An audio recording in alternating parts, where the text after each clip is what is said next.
I'm Robert, voluntary fact checker, helping you if you're scared of many things, and this is about how the Ukraine war is not going to encourage China to invade Taiwan, the exact opposite. It will highlight what China already knows, that it's incredibly risky, both internationally and also militarily.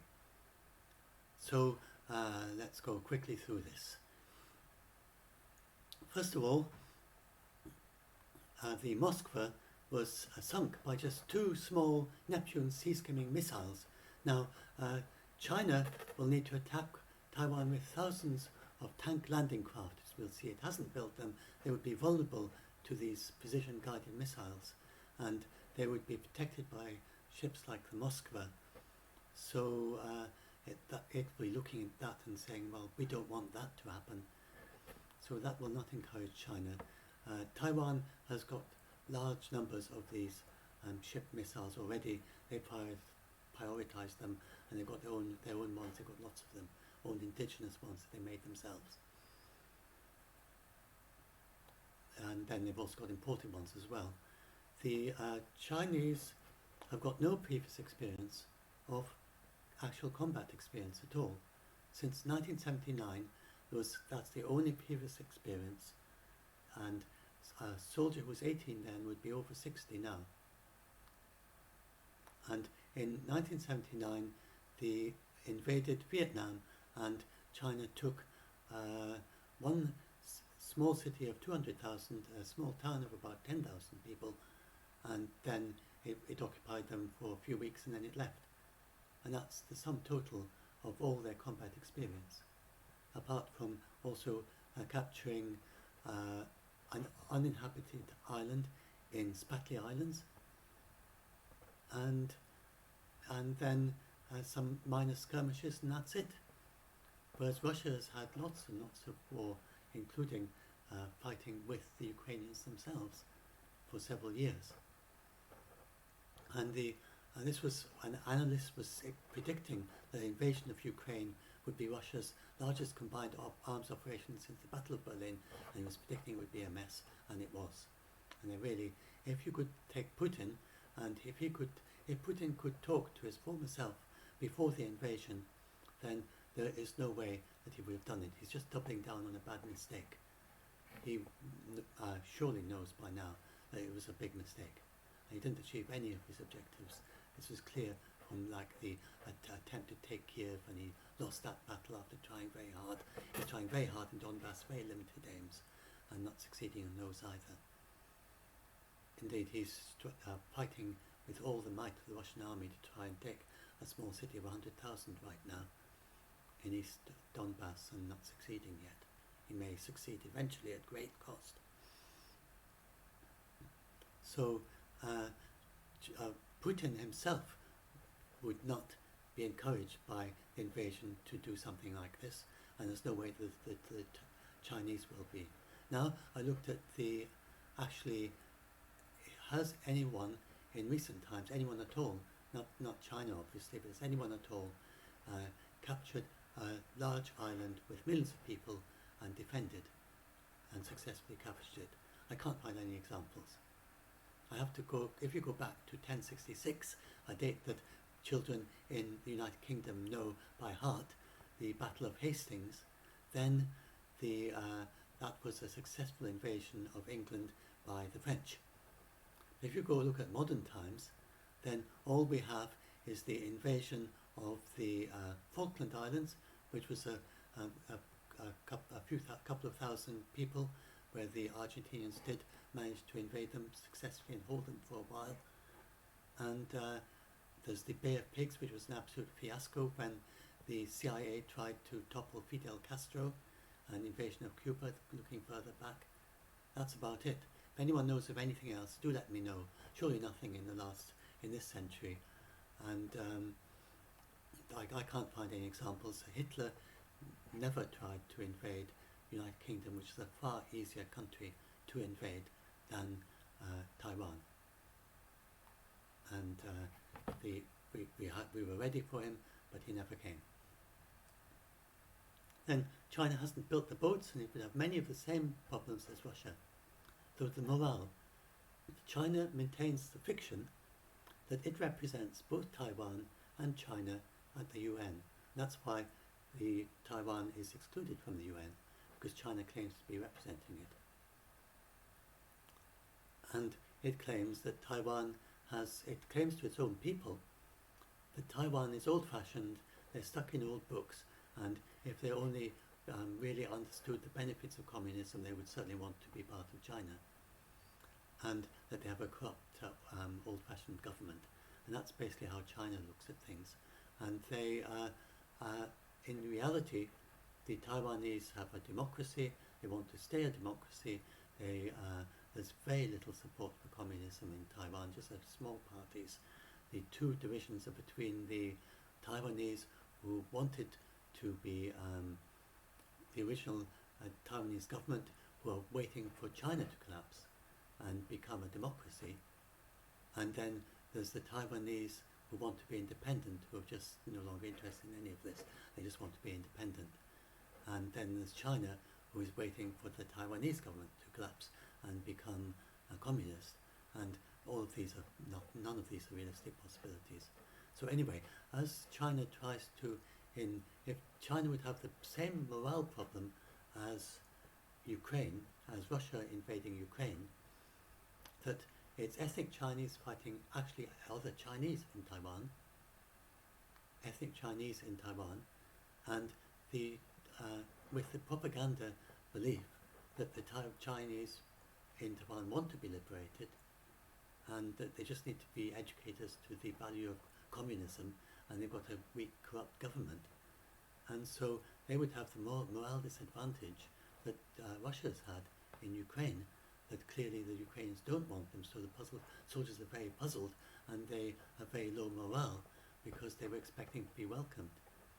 And meanwhile, the defenders' advantage of the Taiwanese, that the Taiwanese will be fighting to protect their way of life. And then the inexperience of China's never fought such a war.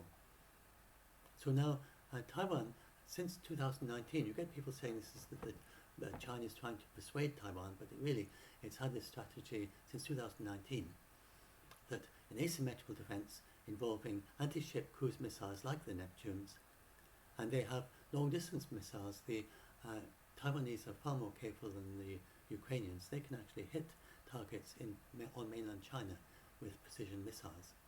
And then they have the anti-ship missiles that, like the Neptunes, are very good quality anti-ship missiles. They have vast numbers of them, and they have frigates and destroyers, and they have very fast attack catamarines with 16 of these anti-ship missiles each. So it's quite formidable for China. And they also have the mounted on trucks that would survive any invasion. They'd continually be firing at the anti-ship missiles from the land. Their strategy is to rapidly deploy mines in the deep sea with fast mine-laying ships, and then to around Taiwan. And then so there's, just like with Russia in Ukraine, they had to build up the logistics, and they still didn't do it very well. They ran out of diesel and so on. With China, they would have to build up an invasion army, just like Russia did on the outskirts of Ukraine, on the shores opposite Taiwan, with a huge flotilla of ships that they haven't even built yet. And they'd stock them all up with tanks and with fuel and with provisions and missiles and so on. And they'd have we'll look at the number of soldiers in a bit, 1 million soldiers, and probably all have to be mobilized and be ready to. So this is not going to happen suddenly. So when you hear that China their jets has flown close to Taiwan or something, that is not the start of an invasion. There's no way that could be the start of an invasion. It would be not something they could do suddenly and secretly.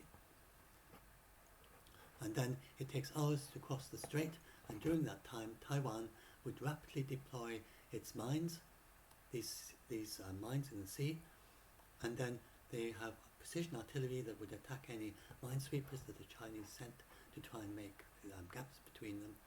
and then meanwhile they'd be mining the beaches, the possible invasion beaches, and the very few actual invasion beaches that are any use. And then Taiwan has it has the Patriot batteries. It has far better air defense than Ukraine has, and Taiwan only has 14 small invasion beaches, and they're surrounded by cliffs, mountains, and tall, strong buildings that are designed to withstand earthquakes. And it has 190,000 soldiers, but it can expand to at least nearly 500,000, and that's probably a conservative estimate. It's probably more than that. And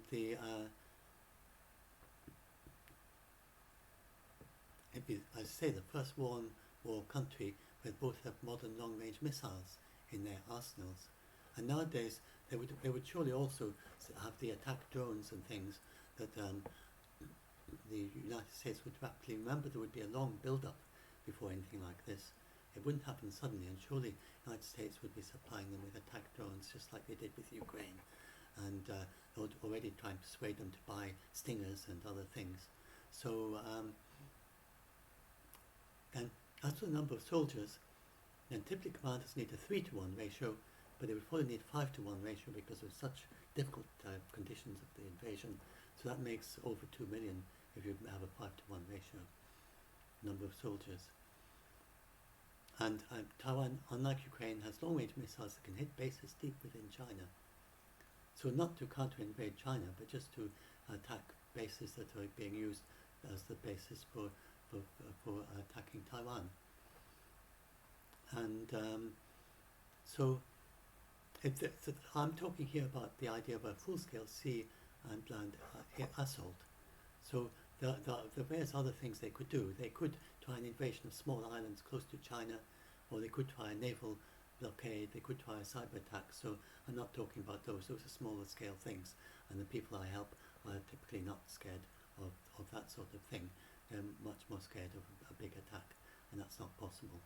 It would be absolutely incredible for them to do it, especially after the Ukraine example. And they're not building the ships it needs. And this is Sam Rogofin, who's a visiting fellow at Strategic and Defence Studies in Australia, and he talks about how they don't have enough tank landing ships to invade Taiwan, and they could easily have made vast numbers of these ships in order to supply tanks. They just haven't, and they would rely on a flotilla of ordinary boats and the amphibians. It needs these amphibians. It's building amphibious vessels, but they're far too large for the Taiwan invasion, so they're not doing the sort of preparations that would be needed for this particular military operation in the actual boats they're building.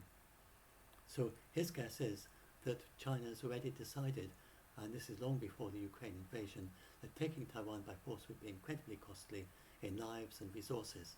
And it's very asymmetrical, just like with Russia. With Russia losing far more soldiers than Ukraine is, and losing far more equipment than Ukraine is, because Ukraine is using this asymmetrical strategy. So Ukraine would be sinking big, expensive Chinese ships and their planes as they try to invade, and with relatively small missiles. And that would be the same as with Ukraine and Russia.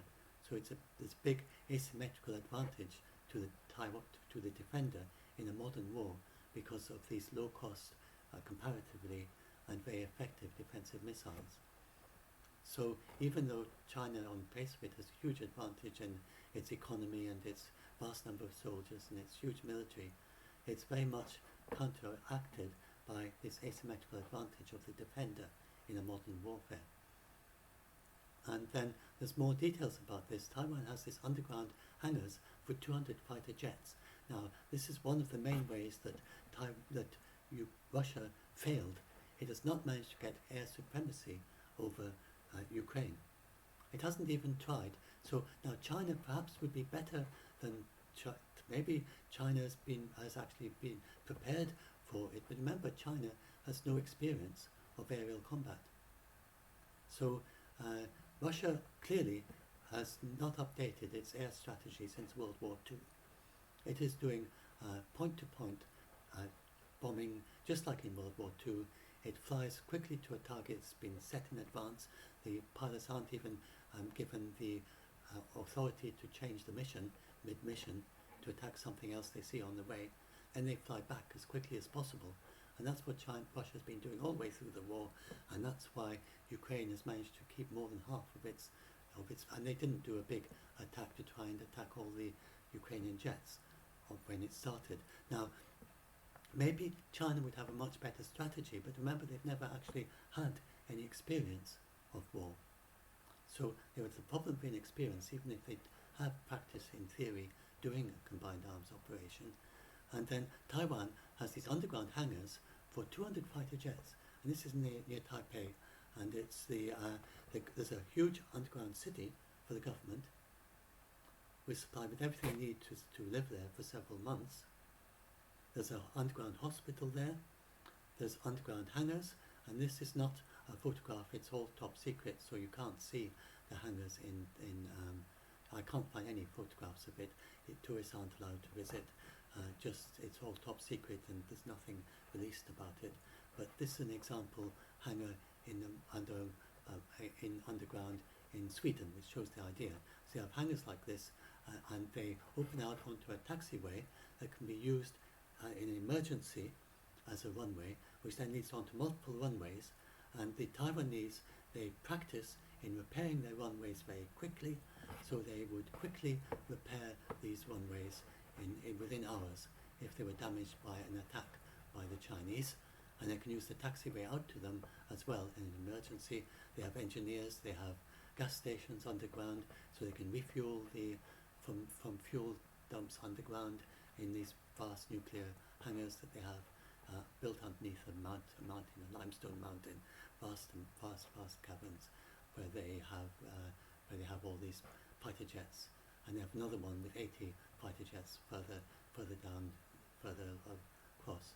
Then on the west coast, they have lots of air bases where their planes are trained to land on highways and then take off again on highways. This means any of the dual carriageways that they have throughout Taiwan could be used as emergency runways by the more mobile fighter jets, and they have things like dummy planes to confuse any attacks by the Chinese, and they move about and they move their actual planes around from time to time, so the Chinese would be confused about where they are. And remember that they would know about this operation long in advance, so when it actually started to happen. So it seems pretty likely that the Taiwanese would retain, just like with Russia, and then the underground Taipei underground base, then the Chinese will be also learning a lesson from the Azovstal steelworks, which was far less sophisticated than this base. There was just some nuclear bunkers that were set up because beneath steelworks, and not an actual proper underground base. And they withstood nearly 3 months of Russia actually occupying the city above them and around them, and gradually trying street-to-street fighting. So there's no way that China is going to be encouraged and think that they can take Taipei in some easy, very fast few days. Azovstal steelworks will also be an object lesson for the Chinese about how difficult such a war will be with modern asymmetrical warfare and street fighting. They would have to do street fighting to really capture Taiwan, street-to-street fighting, and that's very difficult, and they'd again need a huge advantage to succeed there. And then about the nukes. First of all, Chinese always, these are estimates, these are the actual build-up, very slow build-up of Chinese nukes. These are the United States estimates, what they expected, predicted back then, they're predicting now. So you can see that the Taiwanese are kind of paranoid about Chinese building up lots of nukes, and they keep saying they're going to suddenly build up several hundred, and they just don't do that. China's not very focused on nukes. They don't have the tactical nukes at all. They have no tactical nukes. They have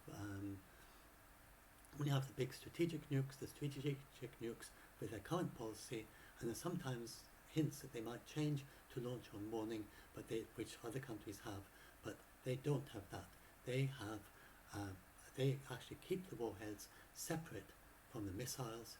They have large multi-megaton strategic nukes, would be absolutely useless for Taiwan.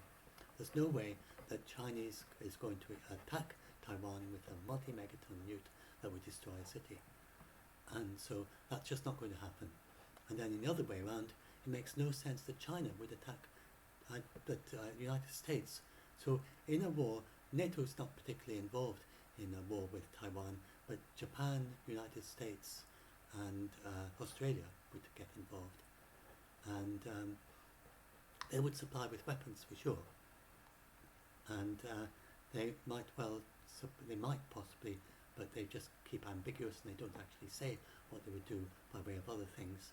But they have certainly capability to help them in the air and from the sea with their submarines and so on, and their ships. They have capability, but whether they would actually use them, and if you look at what I've just been saying so far, then the Taiwanese could manage very well repelling the Chinese just by themselves, and with support of logistics from Japan and the United States. But they have a lot of their logistics just built up anyway in stockpiles on Taiwan. So the Chinese are, there's no way that nukes, I don't really understand why, and I haven't seen anyone explain in any detail why war involving China attacking Taiwan, how in any way either side could ever want to use nukes in such a war. They just get people saying, oh, it'd be a war, in a modern war, both sides are nuclear powers, so then they'd both start launching nukes. But it just doesn't make sense. There's no way that in a war over Taiwan that China would use nukes, and there's no way that the United States would use nukes. And China wouldn't use nukes as a deterrent against the United States. It wouldn't say, if you get involved, I'm going to attack you with nukes, just defending Taiwan. That's not threatening China. And so it's the same thing as with Russia and Ukraine. It shouldn't activate their nuclear deterrent because it's not threatening China if they're just defending Taiwan in a defensive way. Even if they think attacks targets in China, but it's only defensive, it still shouldn't activate their policy. And it would be a huge, any use of nukes would be a huge, huge blow on Chinese soft power. So I'm going to come to that in a minute. It's far more important for China than for Russia. Now, so I talked about the background. You probably know about the One China policy. You can read this if you want. I talked about the three main parties. It's not really very important to go into details for this particular debunk. So, but you can go and read and get the background there. So, so now I'm just going to end with the soft power. So people talk about how China would be. So this is my own personal slant on this. So I'm not sure. I haven't seen this in these military things. So take this as just from what I've read about China and about China's importance of saving face. So it seems to me, so please take this with a little, just take it just opinion and just something to think about.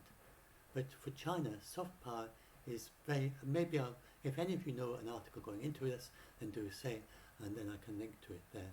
But there's certainly articles saying how important soft power is for China. And that far more important even than the US. So the US projects both military and soft power around the world. And soft power is just showing the attractiveness of the United States way of life and of democracy and of freedom of expression, freedom of speech and so on. And they just say, look, we are a country that you would want to be like. So be pals with us and help us and we'll help you. That's basically the United States soft power when they've dialed back, and they've been dialing back for decades on military power, but they are dialing up on soft power. Now, China is not really using military power around the world. It's far less. So we've got the three things. We've got a spectrum. Russia is very much military power. It's got much less emphasis on soft power. Not none, but far less. And so because it's trying to coerce people, it tries to invade, it takes territories with force, and it's trying to retake the former USSR completely unsuccessfully by bullying and by force and by trying to invade. And so Putin just doesn't seem to care in the least about soft power. Whatever soft power he had, he's lost nearly all of it as a result of the Ukrainian invasion, but he's so focused on the on coercive approaches that he just doesn't seem to be bothered by this. The United States is equal kind of military and soft power and trending more and more towards soft power.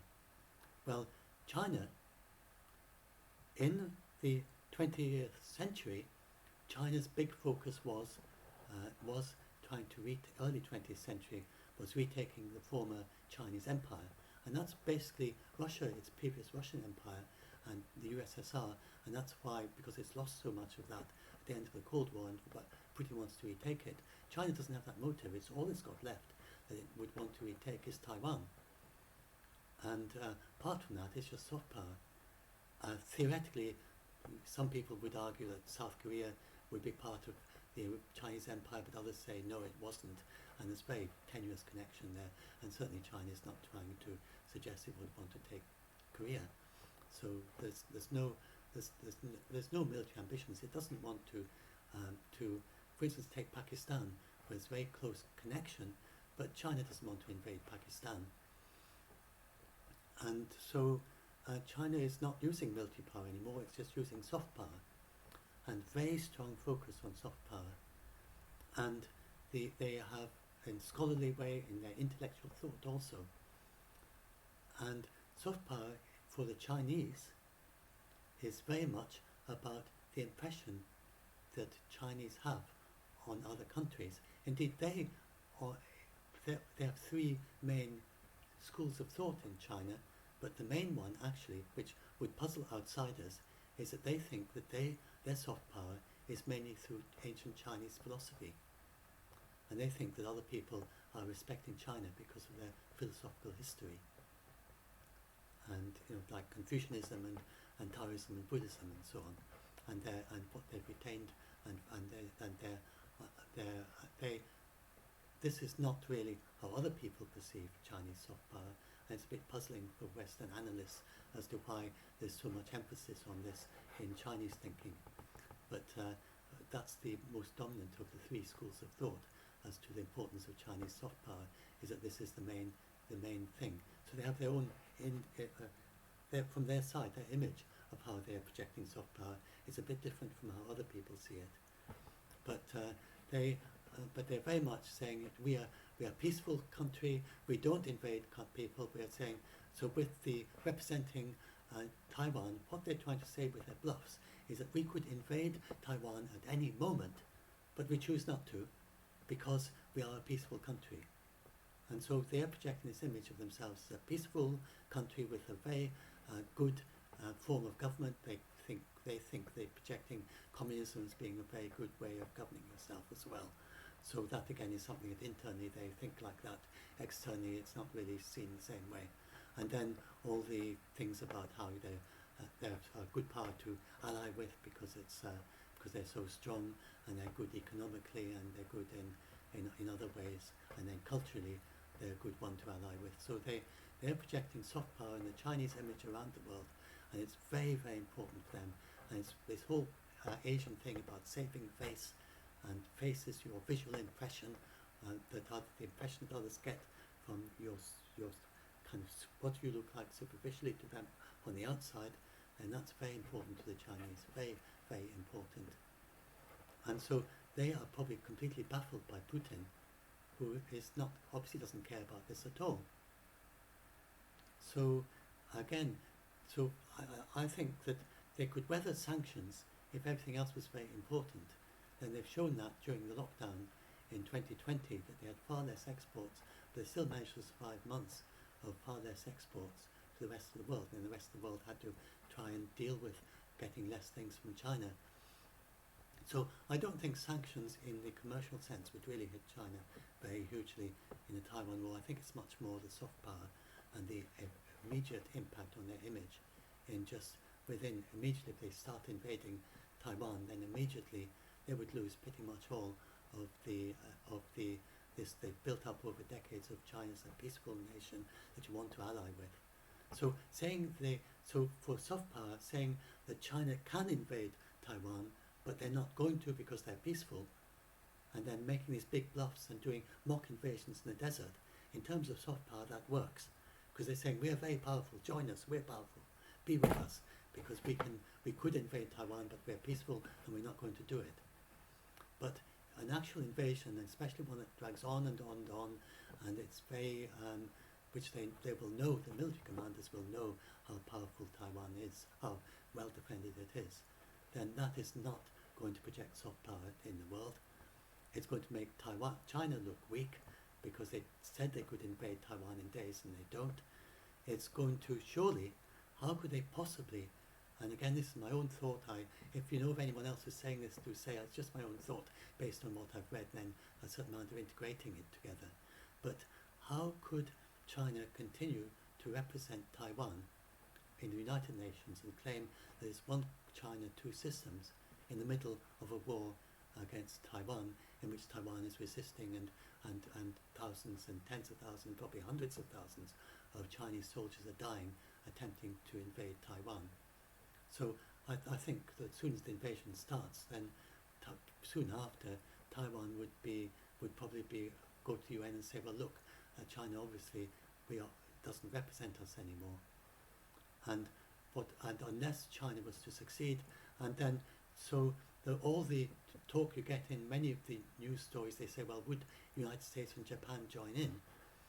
But just them supplying logistics. So, and I forgot to mention about the logistics, that even in peacetime, with no opposition, if Taiwan did nothing to disrupt the logistics train, it would be very challenging for China to supply an invasion army beachhead on Taiwan. If the only fighting was happening on land in Taiwan, no attacks of the ships going back and forth, it's a very long way to supply all the logistics you need for an invasion. And of course, Taiwan would be fighting back and shooting and destroying the supply ships with its anti-ship missiles all the way through, and China would try to take one of the Chinese docks, very likely, but it would then have to repair them, and so it would need all the logistics and supplies to repair the docks as well, because there's no way it could take a Taiwanese dock and it would be intact and able to offload all the supplies they would want to bring to those docks.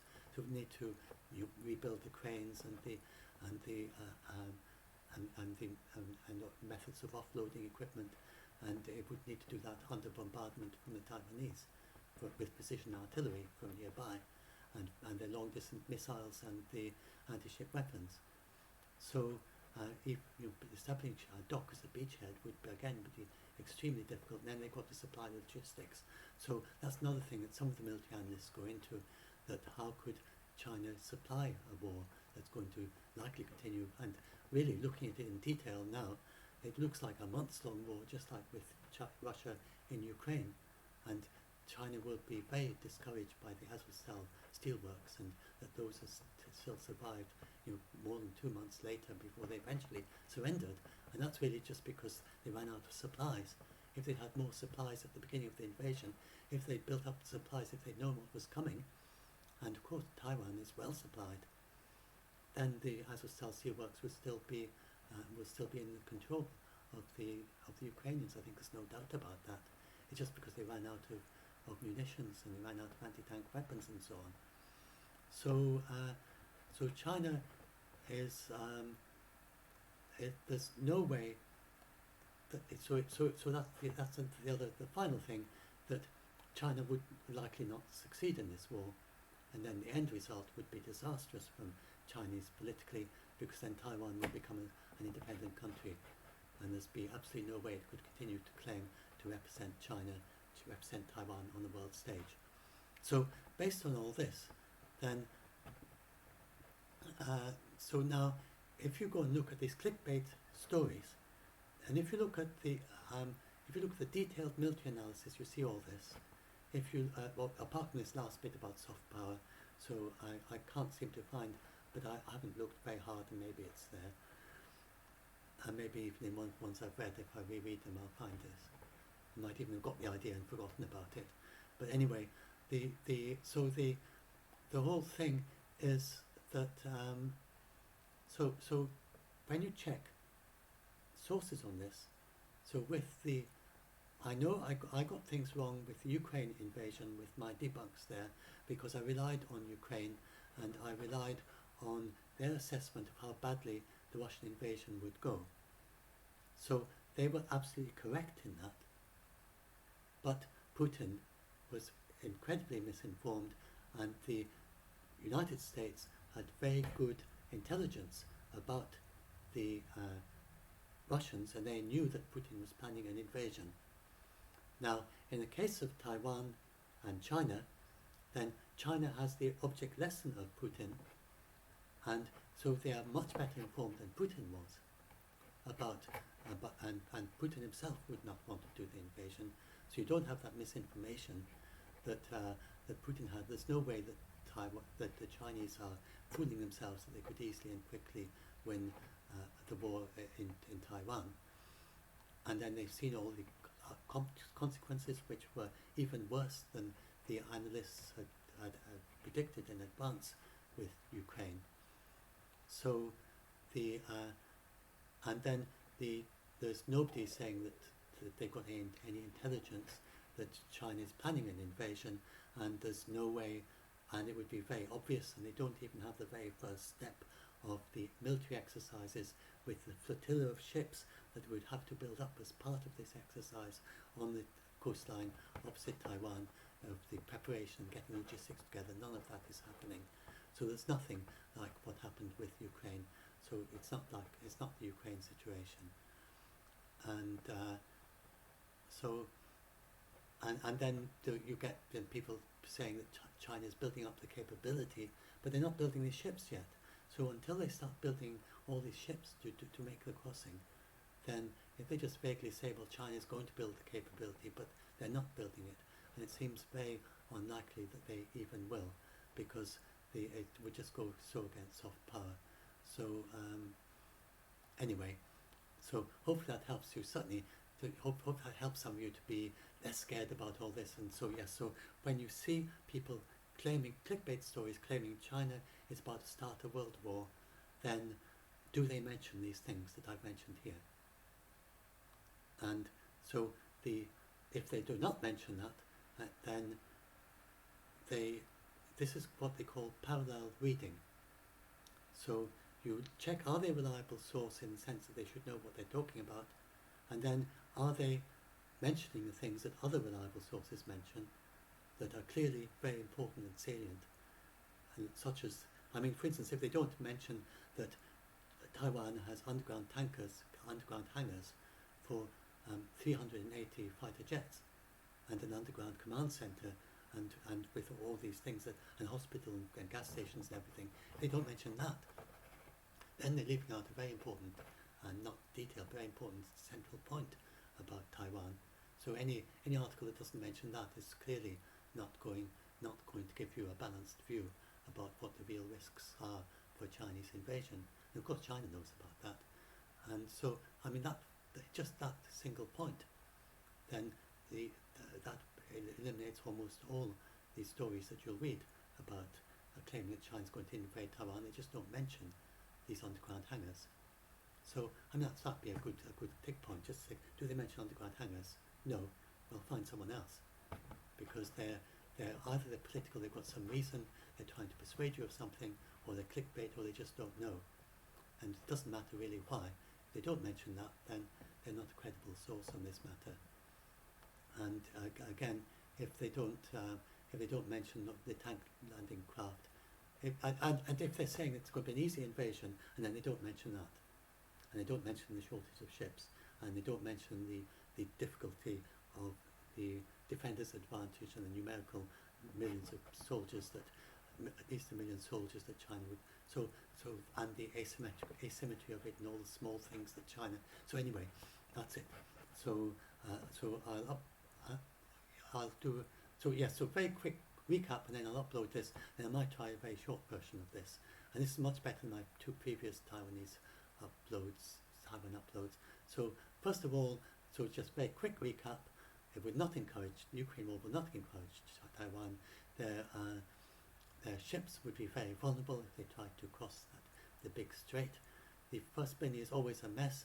The Chinese have never even been involved in any war this century, and you have to go all the way back to so long way back that a soldier of 18 would now be 61 in the very small incursion where they took a small city of 200,000 people in Vietnam, and a small town of 10,000. The Putin would certainly regret, certainly would not do the invasion if he knew what he knows now. And he's trying to double down on a bad mistake. And China sees what happens, so China knows it's a bad mistake. Then nobody has invaded an island that I can see in modern times. Indeed, I can't see any examples of a successful invasion of a large modern island with more than a few thousand. That would be the Falklands War. A modern island with millions of people and well defended. Then I can't see any since the use of gunpowder. If any of you know of any successful invasion of an island with millions of people since the invention of gunpowder, let me know. Since the use of gunpowder was invented long ago in China, but certainly not in this century, and I can't find anything in the previous century. Hitler didn't try to invade the United Kingdom, and so China hasn't built the boats, and it would have the morale disadvantages that the ethnic Chinese, fighting Chinese, they not even really understand why they're fighting, because as far as they're concerned, the Taiwanese should want to be communists. And the defenders' morale advantage, and the inexperience of never fighting a war like that before, the asymmetry that all these small things like cheap, low-cost things like sea mines, and they have long-distance missiles, precision missiles that can hit Chinese bases in China even, and they have vast numbers of these anti-ship cruise missiles. I don't have an actual number, but large numbers of them, and they have the ships to launch them, fast catamarans and truck-mounted things. They're far more. Ukraine only has had comparatively small numbers of the Neptune, and they actually started. They only got their first supplies of them, I think, just after the beginning of the war, just before, I think, of the beginning of the Ukraine war, and then they built up during the war. So, whereas Taiwan has been prepared for a long time, they have 190,000, but expand to at least nearly 500,000. They can probably expand to more than that. Some people say it's 1 million reservists that they could get. And they need a ratio, so they need 1.35 million, and likely much more. And certainly, the long-lasting war, then Taiwanese would get many more people. Home defense type things would start happening as well, and people learning how to use conventional weapons. China isn't building the ships. I already said that. There's the huge underground base with the fighter jets and the fuel and the hospital and everything. There's the ability to land on carriageways and use those as impromptu airfields. There's no way that nukes would get involved anyway, and the United States always overestimate what they think Chinese is wanting to do. China's not very interested in nukes. It's never tried to do an arms race. It's got no tactical nukes. There's no way it could use them against Taiwan. And it maintains them at a lower level, and it only has enough nuclear material for a few hundred nukes. I forgot to mention that. It's talk about the background history, one China policy. There's an independence. USA, I don't need to go into that. And then the soft power thing, that China is, the reason it does all these bluffs is through soft power, because it wants to project to the world that it's powerful but peaceful. So it does lots and lots of bluffs and says we could invade Taiwan, but we're not. And it's basically waiting for the Taiwanese government to collapse, because it expects Taiwan to decide to want to be communist at some point in the future. There's no sign of it yet, but that's what China's waiting for. And China would, and then there's the impact. It sees the impact of the sanctions on Russia, but I think it would be far more. It sees the impact on the soft power of Russia, and Russia has almost no soft power yet, which is very, very important for China. And the saving face and the losing face, that China would lose face massively if it did an invasion of Taiwan, which it claims is already part of China. And so that may be one of the biggest lessons that China has learnt, because it's a very strong focus internally in Taiwan, is the soft power and the projection of the benefits and the value of the Chinese way of life and the Chinese culture and the Chinese form of government, which they think other countries, they want to project that as being a peaceful and modern way of governing a country. And invading Taiwan would show it's not peaceful, that they're just attacking another country. They haven't moved forward from the Cultural Revolution, and that they're a backward country. And so there's no way that China really wants to do that, but it does want to threaten to do that. So that's my fast summary. And I will probably try, I could do that as a separate short video. So I hope this helps you, and I'm going to upload this, and this is my final video on this. I've got some previous videos. They go into some more details on some things, but I'm not sure that I think this will do as the main video. You can watch the other ones if you want. They go into some more details about some of these points, but I've really covered everything in this one, so I think this will do.